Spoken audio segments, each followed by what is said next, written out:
जरूर भुगतना होगा। লড়াই তবে কি শুরুই হয়ে গেল ভারত পাকিস্তানের? পাল্টাপাল্টি ড্রোন হামলার দাবি করছে দুই দেশ। পাকিস্তানের বেশ কিছু শহরে ভারতীয় ড্রোনের হামলার দাবির পর এবার ভারতের 15টি শহরকে লক্ষ্য করে পাকিস্তানের হামলার তথ্য উঠে এসেছে। এনডিটিভি সহ ভারতীয় গণমাধ্যমগুলো বলছে, ভারতের উত্তর ও পশ্চিমাঞ্চলে মিসাইল ও ড্রোনের হামলা চালিয়েছে ইসলামাবাদ। তবে সেগুলো নিষ্ক্রিয় করারও দাবি করেছে মোদী সরকার। मुंह तोड़ जवाब देना जानता है। সর্বাত্মক যুদ্ধের দ্বারপ্রান্তে দাঁড়িয়ে থাকা ভারত পাকিস্তান জড়িয়েছে সংঘাতে।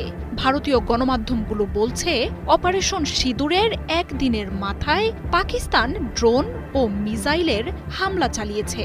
ভারতের 15টি শহরে পাকিস্তান হামলা চালিয়েছে বলে জানাচ্ছে তারা।